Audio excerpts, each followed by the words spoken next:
Long History's random UK Prime Minister of the Week, number 23, William Lamb, Viscount Melbourne and the women in his life. Hello everyone and welcome to another episode of Long History's random UK Prime Minister of the Week. This is where we literally take a Prime Minister at random and then ask a few questions such as what were their background, how did they get in office and how did they leave office. We also give a flavour of the times and look at some of the things that might have been in the headlines around then. Don't forget that we've got a lot of episodes now of Random UK Prime Minister of the Week. They'll be available on your podcast provider or they're all gathered together on our website longhistory.net. That's long history, all one word. Today we've got a Prime Minister who was in the job for about 6 or 7 years and he's famous really for having 2 lives, both of which involved a significant woman. He was Prime Minister during that decade of transformation, the 1830s, between the 16th of July 1834 and the 14th of November 1834, and then after a brief gap he quickly returned to the job on the 18th of April 1835 and remained until the 30th of August 1841. And a quick fact here is that the city of Melbourne in Australia was named after this gentleman. So here we go with random UK Prime Minister of the Week number 23, William Lamb. As we cover the UK Prime Ministers, women are, unfortunately, only very rarely going to be the protagonist of these episodes. Of 57 Prime Ministers as we record this episode, only 3 have been women. But in these tales of men, women of course are often very important, and particularly in the case of William Lamb, Viscount Melbourne. Indeed, the most important Victorian woman of all would play a large part in William Lamb's time as Prime Minister. The clue is in the word Victorian itself, and yes, William Lamb was Queen Victoria's first Prime Minister. As such, there's a good chance you might have seen him in any film or drama about the early life of Queen Victoria. He will always appear in any drama about Victoria's early years as Queen. He was apparently very close to the Queen in her earliest years as monarch before her husband, Prince Albert, came along, and he played a pivotal role in setting her up for her role in the decades to come. So she was one of the women in Viscount Melbourne's life, but there is another significant one who, in a very different way, was also in no way in William Lamb's shadow. What was William Lamb like? This is random UK Prime Minister of the Week, and due to the brevity of the episode we will focus mostly on his time as Prime Minister. William Lamb was 55 when he reached the top job, and he'd already lived a life which we'll look at in a bit of detail later. However, it seems that by the time he'd become Prime Minister he was a somewhat patrician, genteel, old man, at least superficially. One biography states that he had all the attributes to be one of the great Prime Ministers, but there was no drama to elevate him to the top, no battle to fight, no war to win, something that will always gain a Prime Minister extra points in any ranking. And in that sense, if we agree with this biographer, he wasn't quite given the chance to shine, although not being in a war is obviously a good thing. On the other hand, there is an argument that this lack of standing out, this lack of great passion for reform was deliberate. William Lamb offered a bit of stability, a sigh of relief after some years of fundamental change for the country, and with the dawning of that new Victorian era. He was the member of a party called the Whigs at a time when parties and elections were becoming more consequential for the country. He seems to have been a centrist who did not hold strong ideological opinions, nor did he approve of radical reform, but that isn't necessarily a good thing. In his personal life we've mentioned that there were 2 significant women in his life. One was Queen Victoria and the other was his wife, who he married at the age of 26, well before Queen Victoria was Queen. There is a thread through his life of enjoying the company of strong-willed, even powerful women. There were whiffs of scandal in his life. He was subject to blackmail, being accused of having an affair with another woman. So maybe there was a little more to this man than this patrician, polite, centrist surface he showed to the public. The historical background. It's a strange one, but these Prime Ministers literally are chosen at random. We've covered a few now, and it's a surprise that we've covered no Victorian Prime Ministers yet. We've actually managed to cover 2 Edwardian Prime Ministers, even though Edward was only on the throne for 9 years, was it? Victoria, on the other hand, was on the throne for well over 60 years. And William Lamb was not only the first Victorian Prime Minister we've covered, he was also Victoria's first Prime Minister as she ascended to the throne. The 1830s in this way was very much a transitional decade for the UK's history. There were two main Prime Ministers in this decade, Charles Grey, who dominated the first half between 1830 and 1834, while William Lamb, the Prime Minister in this episode, dominates the rest of the decade. The former brought about lots of change in the country, while Lamb was brought in after, perhaps to tamper it down and let it bed in with a period of calm. As well as two Prime Ministers, there were two monarchs in this decade, with William IV's short reign entirely taking place in the 1830s. He reigned for 7 years, followed by his niece Victoria. One detail of the 1830s is that the transportation of convicts to Australia peaked at this time. The Australian city of Melbourne, as we've mentioned, was founded in 1835, and it was named after this gentleman. The Australian city of Adelaide was also founded in this decade, and that was named after William IV's Queen. The United Kingdom at the time. At the beginning of the 1830s, there were just over 16.5 million people in the UK. This was a decade when things really began to take off for the country. During this decade, the Industrial Revolution and the British Empire were both expanding quickly. This was the decade when the postal service was standardised and the first uniform stamps were introduced, towards the end of Lamb's time in office. The average weekly earnings of a labourer in the summer of 1834, for example, when Lamb first took up office, was around 10 shillings and 5 pence, which is about £43 or around $53 per week. The United States at the time. We'll take a brief look across the Atlantic at the US. Arkansas became a state of the United States in 1836 during Lamb's time as Prime Minister. In that same year, Texas began its brief stint as an independent republic, its country status ending 10 years later. Michigan became a state in 1837, while Van Buren became the 8th president that year, replacing Andrew Jackson. Who could vote? We like to ask who could vote at the time so we can look at the evolution of democracy over the years. This was the decade when the Victorian era began, and what change came with it? Well, the Great Reform Act of 1832 had been implemented only 2 years before Lamb became Prime Minister, and just 5 years before Victoria inherited the throne. This act was a fundamental change for the country, giving the vote to a wider range of property owners, extended the vote to a slightly lower class of people. This act finally got rid of those rotten boroughs which had so few voters that they could easily be bought and manipulated. The result of this act was that the electorate more than doubled, from just over 215,000 voters to more than 430,000. But before we get carried away, that was still only just over 2.5% of the population. There was still lots of development in democracy to go yet. And unfortunately, this act also formalised the inability of women to vote. Previously, some titled, landowning women had been able to vote. What was William Lamb's background?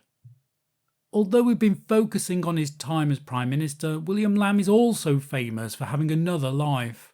As we've briefly alluded to, the principal one here will be his time as Prime Minister, but the other one relates to his wife. His family wasn't from a long line of aristocrats. His grandfather had become a baronet, and he had a background as a barrister and a politician. His official father, and there are some rumours that he was illegitimate, had become the first Viscount Melbourne when he was promoted to become an Irish peer. This is the title that William Lamb inherited. He was born in London in 1779, and his establishment background means there are no surprises about his education. He was one of the 20 Etonian Prime Ministers we've had, and one of the 14 Prime Ministers who've studied at Cambridge University. He served as a captain and a major in the Napoleonic Wars. The most famous detail of his earlier life, however, was his relationship with his wife, as we've mentioned. She was called Caroline Ponsonby, who he married in 1805 when she was only 19 and he was 26. They had only one surviving child who had intellectual issues and would die at the age of 30. Caroline Ponsonby, however, is most famous for the affair that she had with the poet Lord Byron when he was 24 and she was 26. This love affair did not last and resulted in Caroline dramatically slashing her wrists one time. She is portrayed as being obsessed with Byron into her later life. She published a book called Glenarvan, which fictionalised her life in a book that splits opinion even to this day. Some call it pulp fiction, whilst others stress its literary merits. By the time Caroline and William officially separated in 1825, they'd both been having affairs. She would eventually die in 1828, aged 42, apparently due to some mental illness. It's striking, however, that there is another version of these events which could portray her as a powerful, independent and artistic woman with a slightly dull husband who attempted to step out of the shadows of the men around her and have her own literary career.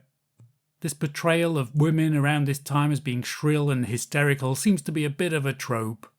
Apparently she came up with the phrase mad, bad and dangerous to know when describing Byron. Lamb's political career began in 1816 when he became a Member of Parliament representing Peterborough. He inherited his father's title in 1828, in that way moving into the House of Lords. He entered government and became Home Secretary when Charles Grey, his predecessor, became Prime Minister. How did William Lamb become Prime Minister? That predecessor, Charles Grey, also known as the famous Earl Grey, had put through lots of reforms during his time in office. It was only with great diligence that he'd managed to push through these reforms, particularly the Great Reform Act. But he'd also pushed through an act abolishing slavery in the British Empire.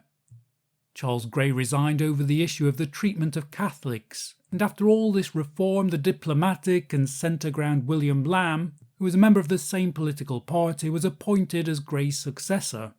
So in this way the pendulum swung away from reform towards a period of consolidation. Lamb didn't support the Great Reform Act and hadn't supported the abolition of slavery. This was a man who didn't like change, which leads to views which seem pretty indefensible today. At this point Victoria wasn't the Queen yet. We were still in that short 7 years between the 4 Georges and the long reign of Queen Victoria, when William IV was king. So this king had had to put up with all these shocking reforms that had given more people the vote, and he was a bit fed up of all this change. And even with the less reformist William Lamb in office, he still wanted to give the other party a chance to form the government. This was apparently the last time in history that the king has ever exerted this ultimate power to force a prime minister to leave office and essentially to try and impose his own prime minister. However, these attempts stalled 5 months on after 2 more prime ministers and an election which decisively backed the Whigs, that is to say William Lamb's party. Everyone had to admit that it was the Whig party that should be in charge, which put Lamb back at the top. It was actually a significant moment for British democracy, when the vote proved more powerful than the monarch. What were William Lamb's biggest achievements as Prime Minister? He did have quite a relatively long time in office, but as I've said, he's most famous for being quite centrist and not bringing about much change after that earlier period of lots of change. However, he did introduce a bill that changed the lives of many people, which was to legalise marriage for religious denominations other than members of the Church of England, Jews and Quakers. This meant that atheists and Catholics could have legitimate marriages in Great Britain and the UK. In this way, Lamb did improve the lives of women, giving Catholic women legal redress if their husbands left them. And this same act also legalised civil, that is, non-religious marriages for the first time. It's not all good, however. One reform that was passed during Lamb's first brief time in office was the Poor Law Amendment Act, which promulgated the attitude that relief should be given to the poor, but that it should always come with strings attached. The workhouses that were set up for the poorest people had to be worse than the life of the poorest workers living outside the workhouse. This turned them into something similar to prisons, involving poor nutrition and hard labour. This is something that often cropped up in Charles Dickens' novels. There is a sense in the reading that William Lamb was destined to become one of those stopgap prime ministers who hangs around until someone better comes along. However, it seems that the establishment was quite happy to have a less reformist Prime Minister in office after the shocks of the previous government. So he stayed in the job a little longer than expected, with one more big change for the country to come. William IV died on the 20th of June 1837, only a month after Queen Victoria had celebrated her 18th birthday. So she was the very youngest she could be as a queen without needing a regent to rule until she became an adult. She was crowned 1 year later, and Lamb was Prime Minister during the whole of that period, and he became something of a favourite of the new queen, particularly helping her to establish her independence away from her mother. He seems to have become something of a father figure, and he seems to be quite happy in that patrician role. It was kind of a late renaissance for Lamb, and his most memorable period in the historical limelight. Why did Lamb stop being Prime Minister? Despite being so moderate, Lamb's time in office wasn't without its controversy. One was over the treatment of a lady-in-waiting of Queen Victoria, when gossip spread from the royal household about this lady-in-waiting being pregnant, when in fact she'd turned out to be suffering from a liver tumour which eventually killed her. This gossip had been allowed to spread nevertheless, which put the Queen and the Prime Minister in a poor light.